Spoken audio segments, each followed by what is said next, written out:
Autumn, 1988. Cold mud on the banks of the Biesbosch. Hands lower wooden crates to the water's edge, the latches lift, and 42 beavers slip into a delta that had not seen a single one since 1826. 42 animals, against 90 square kilometers of water and an entire nation's flood problem. Within a year, 14 are dead. Scientists run the numbers and conclude the population will not survive. Then jump forward to 2025, where a waterboard manager stands over a tunnel bored 17 meters deep into a dike, wide enough for a grown man. How did dying animals become a national dilemma? To understand that, you have to look at where those crates were opened. The Biesbosch is a maze of creeks, willow banks, and tidal channels in the south of the Netherlands, spread across the provinces of Noord-Brabant and Zuid-Holland. 90 square kilometers of water and mud. On paper, it looked wild.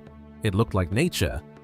But it was missing something, and almost nobody alive remembered what. Here's the thing about the Dutch and water. This is the country that beat the sea. A quarter of the Netherlands sits below sea level. For centuries, the Dutch have held the ocean back with dikes, pumped land dry with windmills, and then diesel, and then electric stations, and carved their whole geography out of a floodplain that wanted to drown them. Water, to the Dutch, was the enemy you defeated with engineering. Bigger walls, better pumps, more concrete. So when researchers proposed releasing beavers into the Biesbosch, the idea sounded almost backwards. The most advanced water-managing nation on Earth was going to fix a piece of its landscape with a rodent, not a machine, not a budget, an animal that chews down trees and blocks streams. And at first, it looked like a mistake. The beavers came from the Elbe River in Germany, the nearest surviving population roughly 500 kilometers away. Between 1988 and 1991, 42 of them were caught, transported, and released into the delta in October and November, going into a strange new landscape just as the cold arrived. The park was judged big enough to hold at least 50 animals. The theory was solid. The reality was brutal. 14 of the 42 were found dead within the first year. Another simply vanished. That's a first-year mortality rate of somewhere between 33 and 36%. A third of them gone almost immediately, and the survivors barely bred. Two biologists, Bart Nole and Johan Bavecko, tracked the population year after year and fed the data into a computer model to see if it could last. Their conclusion, published in 1996, was blunt. The population was not viable unless reproduction improved. In plain language, on the current numbers, these beavers were on a path to disappearing all over again. It failed. That was the verdict on the table. So how do you get from a colony scientists modeled as doomed to somewhere between 6,000 and 7,000 beavers spread across the rivers of the Netherlands today? Because that's where the story ends up. And to understand the recovery, you first have to understand what was actually broken. It wasn't the beavers. It was the country they came back to. Rewind to 1826. That's the year the last native beaver in the Netherlands was killed. They were hunted out for their fur, their meat, and a gland called castoreum that was used in medicine and perfume. And when they disappeared, nobody thought of it as an ecological injury. They thought of it as a pest removed, a trapping opportunity used up. But here's what nobody noticed. The beaver wasn't just living in that landscape, it had been building it. Think about what a beaver actually does to water. It drops trees across a stream and packs the gaps with mud and sticks until the current slows down. That dam acts like a speed bump. Water that used to rush straight through now backs up, spreads sideways across the floodplain, and soaks into the ground. In spring, when there's plenty, the beavers' ponds and canals bank that water underground. In a dry August, it's still there, seeping back out, keeping the land wet when everything else is cracking. When the rains come hard, that same tangle of dams and channels spreads the flood out instead of letting it hammer downstream in one wall. A beaver, in other words, is a water storage machine that builds and repairs itself for free. And the Dutch had spent a century and a half doing that job by hand, pumping, draining, digging, managing every drop with machinery and manpower, because the animal that used to do it was gone. That's the reversal at the center of this whole story. The Dutch didn't wipe out the beaver because it was useless. They wiped out the one animal that had been engineering their water landscape for them, and then spent 160 years trying to replace it with pumps. And they'd forgotten. That's the part that matters most. Generations grew up looking at managed, beaverless water and calling it normal. The Biesbosch looked wild because there was water and willow and birds. But it was a stripped-down version of itself, missing the animal that once ran the plumbing. When you've never seen the older system, you mistake the broken one for nature. So the reintroduction wasn't sentimental. It was an attempt to hire back a worker that had been fired in 1826. The problem was, the worker kept dying. Why? If the Biesbosch was perfect beaver habitat, why did a third of them die in the first year and the rest barely breed? This is where you have to be honest, because the easy version of this story would skip it. The truth is, the early years were rough, and the scientists didn't hide it. The stress of being trapped, boxed, hauled 500 kilometers, and dumped into an unfamiliar delta right before winter is enormous. Some of that low breeding was probably that stress. Some of it may have been that the habitat wasn't as rich as it looked, but there was a deeper trap, and it had nothing to do with any single beaver's health. The colony was alone. 42 animals in one park, cut off from any other beaver on Earth by 500 kilometers of Germany, and a lot of hostile human landscape. A small, isolated population is fragile in a way that has nothing to do with how good the mud is. One bad winter, one disease, a run of male heavy litters, and the math tips towards zero. The model wasn't saying the beavers were weak, it was saying that a single lonely colony with low breeding, sitting by itself, doesn't have the buffer to survive its own bad luck. That was the real bottleneck. Not water, not food, isolation. And once you see the bottleneck, you see the fix. The scientists didn't need to rescue every individual beaver or micromanage the Biesbosch into a paradise. They needed to break the loneliness. A second Dutch population was established about 100 kilometers away at the Deltares port, near where the Rhine crosses in from Germany. Now there were 2 colonies instead of 1. Animals could disperse, genes could move, bad luck in one place could be offset by good luck in another. The whole system suddenly had a buffer it never had before. They weren't building the beavers a kingdom. They were just making sure the beavers weren't alone. And then, quietly, the line crossed. In 1993, for the first time since the releases began, the number of beavers born added up to more than the number that had died, disappeared, or dispersed. Births finally beat losses. By that September, there were at least 13 adult males and 14 adult females over a year old holding on in the Biesbosch. It doesn't sound like much. A few dozen animals, but it was the turn. The population stopped shrinking and started slowly to climb.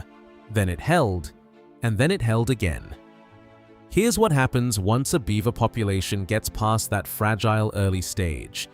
It doesn't grow like a government program in careful annual increments. It compounds. Every new pair builds new dams, which create new ponds, which support new young, which move downstream and build again. The animals do the work. No budget line, no contractor, no maintenance crew, just beavers doing the one thing beavers do, over and over across a country laced with rivers. And the numbers stopped looking small. They stopped looking safe. From 42 barely surviving founders, the Dutch beaver population climbed into the hundreds, then the thousands. Today, the estimate sits between 6,000 and 7,000 animals spread through the rivers of the Netherlands. To feel how steep that is, look across the North Sea to England, where beavers have also been coming back, and the population is estimated at around 500. The Dutch, who nearly lost theirs in the first winter, now have more than 10 times that. And the landscape changed with them. Where beavers build, ponds appear. Where ponds appear, new plants move in, then insects, then fish, then birds, then animals that hadn't been seen in those stretches for years. In a country worried about hotter, drier summers, the beavers' dams hold water on the land when it's needed most. In wet spells, their channels help move it off. The Dutch government, conservation managers, and nature lovers looked at all this and decided it was worth it. Free ecological infrastructure, built by an animal they'd once erased. That should have been the happy ending. A dying reintroduction becomes a national success. Nature quietly outperforms the machines. It wasn't the ending, and this is where the story gets stranger, because the beavers were too good at their job.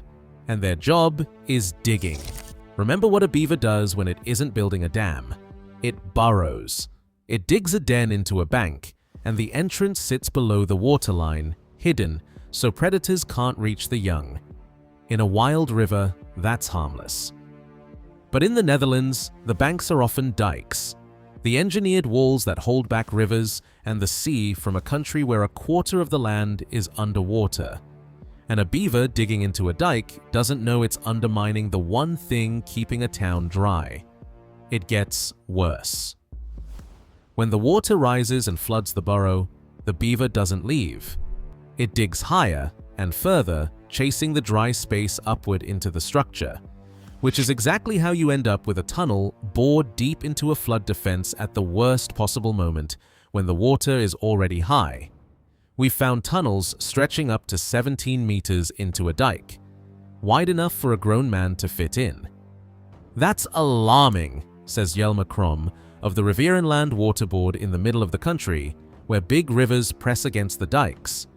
And these tunnels are almost impossible to find, because the entrances are underwater and there's no reliable way to map them yet. During high water, crews go out at night with thermal cameras, hunting for the heat of a beaver to guess where it's been digging. It doesn't always work. Is this just alarmism? It is not. In both Germany and Italy, dike breaches have already been traced to animal burrowing.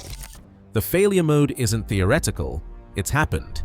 And in the northern Netherlands, some flood defenses are narrow, sometimes only 15 meters wide, and beaver tunnels 10 meters long have been found running into them. Do that math and you understand why people lose sleep. When the water is really high, I'm lying in bed at night with my fingers crossed, praying the beavers aren't wreaking havoc somewhere, says Cindy de Jonge Stegink, a beaver consultant in the north. And the cost is climbing as fast as the population. Krom's region used to dig out a problem beaver burrow about 15 times a year. That's risen to 40 or 50 times a year. It's costing us a pretty penny, he says. Nationally, beaver damage is already running into the millions of euros, and everyone expects that figure to rise as the animals push into farmland, where tractors drop into hidden burrows, and into towns, where they start on people's gardens. So why not just remove them, trap the troublemakers, and be done with it? Because the beaver is a protected species in the Netherlands. It can only be killed in exceptional cases, and moving one usually doesn't work, because the beaver simply comes back. The animal the Dutch nearly lost is now legally shielded and physically stubborn, which means they can't engineer their way out of the problem the way they'd engineer anything else. Instead, they've had to learn to manage it. Strip the willow thickets off the riverbanks so the beavers have less reason to settle there. Armor the dikes with wire mesh so they can't dig in. Dig out and seal the burrows that appear. Build high water refuges, deliberately attractive spots where a beaver can wait out a flood without tunneling into a dike. The engineering research agency Deltares is working with the water authorities and the Mammal Society on new safety frameworks, even deploying artificial intelligence and buried fiber optic cables that can sense the faint vibrations of digging. The northern Netherlands has started zoning, marking red areas where beavers aren't welcome and culling is allowed. and the government has rolled out a single national beaver protocol to replace the patchwork where each of the 12 provinces made its own rules. This is happening against a backdrop that raises the stakes even higher. The Netherlands is committed to reinforcing 1,500 kilometers of flood defenses by 2050. Now, every one of those kilometers has to account for an animal that treats a dike as a nice soft bank to move into. And yet, ask the people closest to it whether the beaver should be undone, and the answer is more complicated than you'd expect. By working with zoologists to understand the behavior of beavers, says Frans van den Berg, a dike expert at Deltares, the point is to learn how they respond to what's built. The beaver is here, so we have to learn to work together and live with it. That's the whole story in one sentence. The beaver is here, not a machine you switch off. A living force in the landscape that you now have to negotiate with. Nobody feels that contradiction more completely than de jonge Stegink. I know mothers who take their children to say goodnight to the beavers before bedtime. That makes my green heart leap, she says. Until those beavers start digging up their gardens, of course. Love and dread in the same breath. A whole country in one person. So what does this actually teach us, beyond a strange Dutch problem? It teaches you what a damaged baseline really costs. For 160 years, the Dutch looked at a beaverless waterscape and called it normal. They didn't know they'd lost their most powerful water engineer because nobody in living memory had ever seen it work. And when they brought it back, they got everything the beaver used to do, the good and the dangerous, all at once, in a landscape now packed with people and dikes and farms that had grown up assuming the animal was gone for good. This is not a story about nature magically fixing everything if we just step back. That's the lie the honest version refuses to tell. Beavers store water and build habitat and buffer floods. They also tunnel into the exact structures keeping a nation dry. The same animal, the same behavior, in the wrong place, at the wrong time. It works where the hydrology, the land use, and the infrastructure can absorb it. In a below sea level polder, it can be a genuine hazard. The limitation isn't a footnote, it's the point. Which brings us back to those 42 crates on the mud in 1988, and the scientists who watched a third of the animals die and concluded the whole thing was probably finished.